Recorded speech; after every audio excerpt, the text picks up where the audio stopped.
Well, the Mississippi State Bulldogs baseball team is a sleeping giant. We'll explain why coming up next.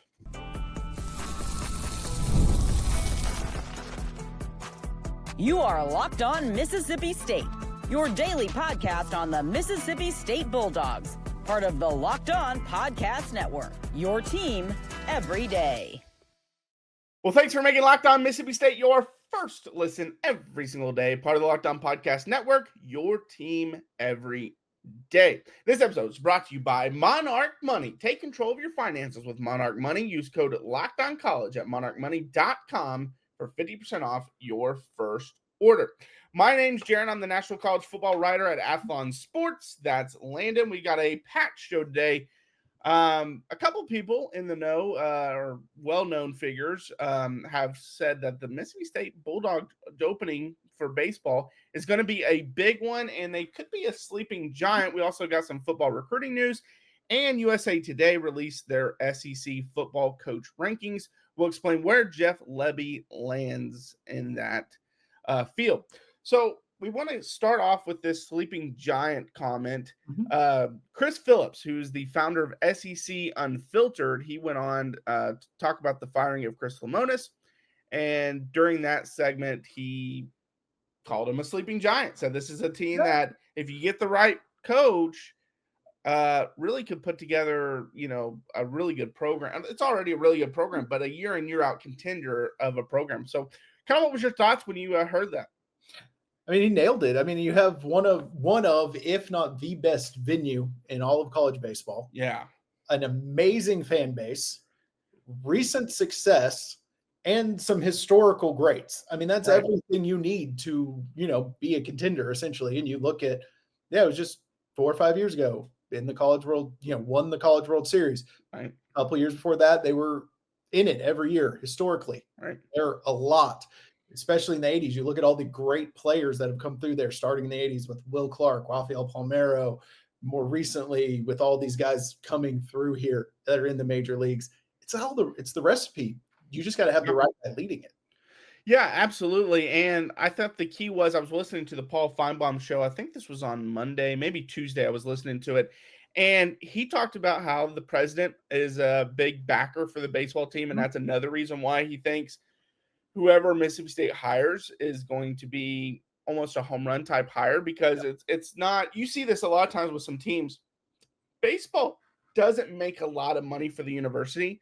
And so a lot of like presidents, athletic directors, those kind of people that are in charge making those decisions, I don't want to say they don't care about baseball, but it's not high on their priority list. Like football is king almost everywhere, especially in the South. That's going to make your money. There's some schools that basketball is king.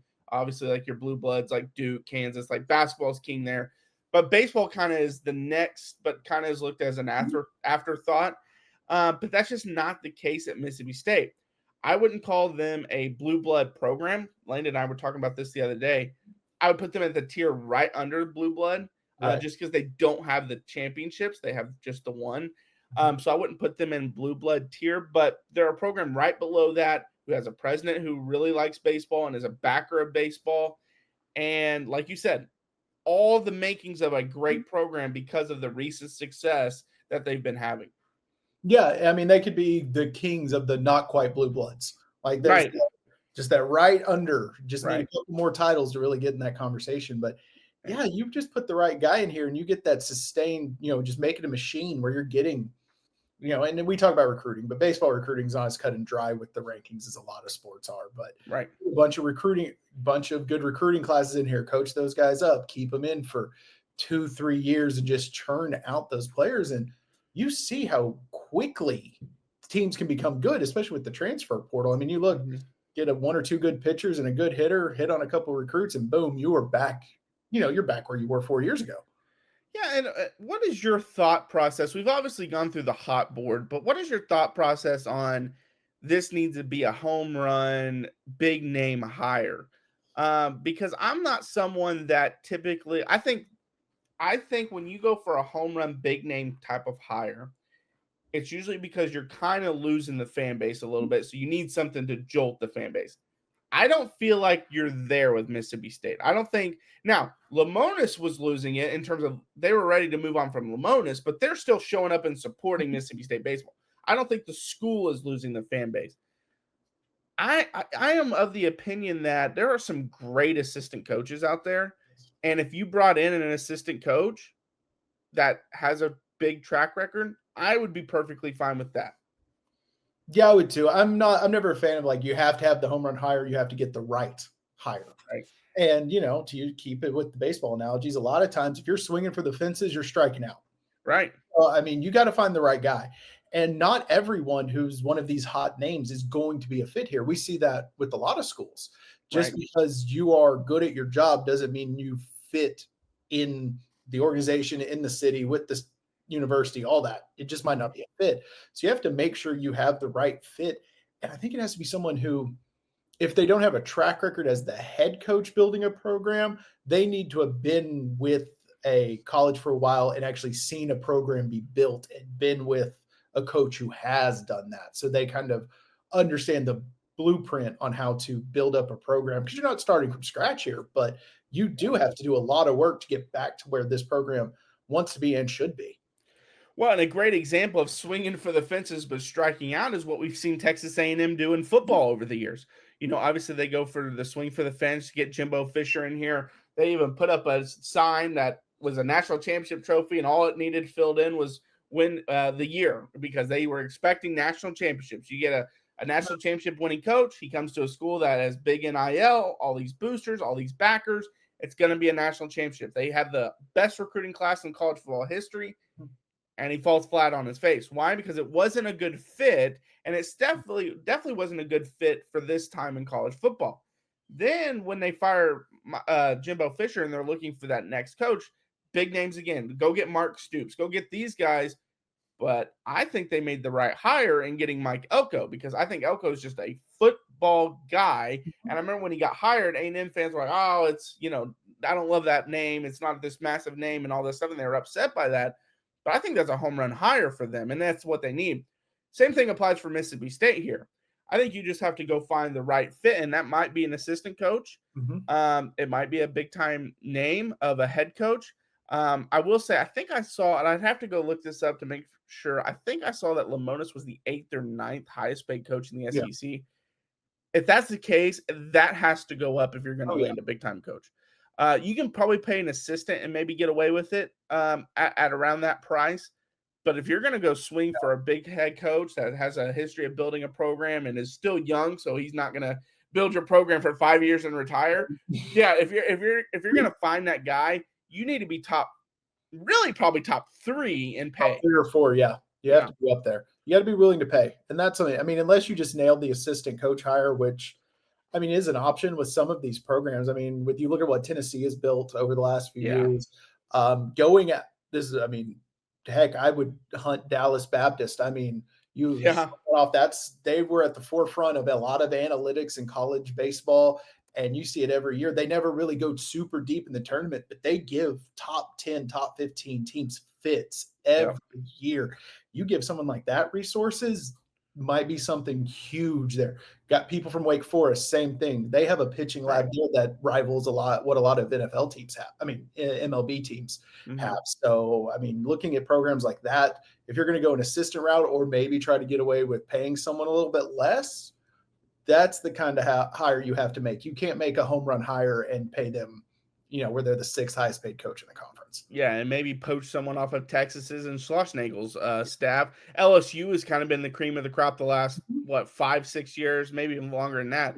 And so, right. And so that's a team that maybe you could find an assistant on. Those teams, you're obviously probably not getting the head coach from them. Like Schlossnagel, I don't think is leaving Texas. He might want to jump again. Take his rounds around the SEC. Right. He's going to take every team to the College World Series, leave, and go to the next one. But you could find a good assistant there. And I'm not also one that, again, I will say this. I think it depends on what you're trying to look for, because, I don't think the loyalty hire is always good either. He has a history of coaching at Mississippi State, so I got to hire that. But on the flip side, if you are a team that just got your heart ripped out as a program, like your coach, like Texas A&M, for example, Schlossnagle leaves and goes to Texas, and it was unexpected. You were just in the championship, like all this stuff, and you got your heart ripped out. And so you wanted to hire someone that has A&M ties to come in, and he just fires up the fan base because it's him. I understand that. Yeah. But if you're just like in this case where you fired the coach and you're just moving on, it's not like a heart rip out. Don't just hire someone because they have ties. That helps because he knows the area. He knows how to recruit here. He knows that. But that wouldn't be one of the top things as to why I'm hiring that guy. No, I mean, that can't help with the whole fit aspect of it if they're have ties here, whether they've coached here, played here, or both. But you just got to find the right guy and someone who has an upward trajectory. I don't think you want to hire someone who's at the top of their game either. I mean, you want someone at the top of the game, but someone that still has room to grow and can build this program into something even bigger. Yeah, absolutely. All right, coming up next, has Mississippi State found their quarterback of the future? Let's talk about it. All right, well, did you know your Fire TV is also an Xbox? Turn any TV into your gaming and entertainment hub with Fire TV Stick 4K devices. No console required. Just grab your paired controller, subscribe, or sign into Xbox Game Pass Ultimate with EA Play included, and you're ready to go. Dive into hundreds of premium titles, including EA Sports College Football 25 to Call of Duty, as easily as you stream your favorite shows. So what if you could jump into your favorite Xbox titles without needing your console in every room? Again, it's simple. Just get the Amazon Fire TV Stick 4K device. I wish I would have got it before I bought the brand new console right before the new college football game came out, because that would have saved me a lot of money, and it will probably save you a lot of money. And it's a good reason, an excuse to the wife that, hey, I want to play some video games and I don't have to buy a big old console to do it. So that might help you out as well. Head to Amazon.com/FireTV to get started. Xbox Game Pass Ultimate subscription and compatible controller required. Available on select devices, including Fire TV Stick 4K second generation, Fire TV Stick 4K Max first and second generation, and Fire TV Cube third generation. All right, well, thanks for making Locked On Mississippi State your first listen every single day. Part of the Locked On Podcast Network, your team every day. All right, Landon, so some big recruiting news. We have a quarterback, Brodie McWhorter, who is a 2026 quarterback. He's a 4-star on Rivals, 3-star on the other sites. Mm-hmm. He has officially been fonged to Mississippi State, so they might have their – and for those that don't know, Steve Whitfong is the recruiting guru at On3. I believe he was at 24/7 Sports before that. And fonged is like a Woj bomb for the NBA, if that's what you want us to call it. And so when someone's been fonged, it's usually really good that he's probably committing to that school. But, yeah, I mean, initial thoughts, On3 has him as an 84.8% chance to land at Mississippi State, so that's obviously positive. What's your kind of initial thoughts by seeing that? One, if you just told me a guy named Brodie McWhorter was a football player, I would know he was a quarterback. Like, that name is a quarterback. I've watched a little bit of his tape. He has a good arm. He throws a nice deep ball. Didn't see a lot of like intermediate passing stuff in the highlights, but usually that doesn't make the highlight reels. You don't see too many people hitting the 8-yard slant on the highlight reel. Surprisingly fast. Yeah. If he pulls it, he can go. I mean, he was fun to watch. And he's a dog. He is. Watch him run. He'll run some people over. Like he's got a dog. He's not afraid of contact. He looks like he could be a very good player. I mean, obviously, you never know how someone's going to translate, but he's the type of quarterback I love, especially in college football. Just the guy who looks like he's going to go out there and leave with a couple cut up elbows and dirt all over his jersey. And he's the one that has the marks all over his helmet at the end of the season. Big time. But the one thing I want to say is I know a lot of people, when they see a player like him and you just see the 3-star and you're immediately like, I mean, how great can he actually be? Like I said, on Rivals, he's a 4-star, top, I think, 200 player in the country. But the thing that I am big on, and you'll know this about me when we talk about football more, especially when the season gets underway, and Landon's this way too, we are big on who are your offers. We don't really care what your star rating is. Who are your offers? Because you could be a 3-star guy and have your offer. You might have Mississippi State as an offer, but everyone else is like these lower tier group of 5 teams. And you're like, okay, maybe not. But you could be a 3-star guy and have some of the offers that Brodie McWhorter has, which he has Georgia, he has Auburn, Ohio State, Florida State, Arkansas, Louisville, North Carolina, Nebraska, Virginia Tech, Florida, Oregon, Vanderbilt, Indiana, Wisconsin, TCU, Michigan State, West Virginia, who he was committed to for a while, NC State. I mean, he is loaded with big-time Power 5 offers or Power 4 offers now. Yeah, he is. And, the whole saying stars matter. They, in my opinion, they do for the whole class. Stars don't matter to the individual. Yeah. And you mentioned all of those guys. I mean, you're not getting that many offers if you're not a baller on some level. Right. I mean, and he has good size. It's not like he's 6'2", 205. I mean, it's not like he's got, someone out there who's 5'10", 190 pounds. It's like, how is this going to work? No, he's a good size player. He's got a decent arm, got some speed, getting some offers. He might be one of those late risers, early on. Maybe it was just like Louisville and West Virginia in on him early, and then more tape got out, and that's when everyone else jumped on, and he will be a consensus 4-star by the time this all wraps up. But yeah, I mean, that's how you can tell what a player is. And that's another thing with like the transfer portal. You'd be like, oh man, we lost this 4-star, but then you see he goes to like smaller school, and you're like, okay, we missed the evaluation. That's what it was. It's not that we lost a great player. We missed the eval. And I think this one, giving him a 3-star, they might be missing the eval. He might be a 4-star. Yeah, I mean, you're right on the money with that one. And then another thing I want to say to it is this guy he's obviously not your 6'3", 6'4", 6'5", kind of your big quarterback. And those guys usually are your 4 or 5 stars. You will sometimes get the guys that are his height as 4 or 5 stars, but they're just freak athletes usually. Usually your star is more of, it matters in terms of you have like these freakish abilities. Mm-hmm. And watching Brodie, he doesn't have any like freakish abilities, but he's a very good player. He's a guy that, obviously I wouldn't expect him to come in and start right away. And I don't think Mississippi State expects him to come in and start right away. He's not going to be one of those big time talent guys that just come in and you give him the keys and he just takes off. But he's a guy that has a lot of traits that you like, really, and something that you can develop. And by the time he is now in the transfer portal era, you never know. But by the time he is a junior, that's a guy that you are probably more than comfortable with handing the keys over to. Yeah, if he's starting year 1 on campus, either things have gone terribly wrong, or he is so much better than everyone thought. Like, there's no way he's just like. Which also could mean things went terribly wrong, because that means that Kamario Taylor hasn't panned out. Right. It means like no one has panned out and he's awesome. And it's like, well, this didn't go great, but it kind of worked out for us. No, I think he'd be a very good get. And, it's shaping up to look like another solid recruiting class for Lebby. They're hovering around like the low 20s right now. If they get him and a couple of the other guys that they're projected, they're in like the top 4 or 5 for, then, I mean, it's another top 25, maybe top 20 class by the end of it. And hopefully you keep a lot of these guys you got in the era of the transfer portal, and you can actually start building the program, and we see it all start to take shape on Saturdays. Yeah, they're about to put together another top 25 class, which has kind of been the theme at Mississippi State for several years. But I'm looking at them, like On3 has them as the 31st best class, but they only have 7 commits. Like Oklahoma State ahead of them, it has 11 commits. Arkansas ahead of them has 13. Illinois has 13.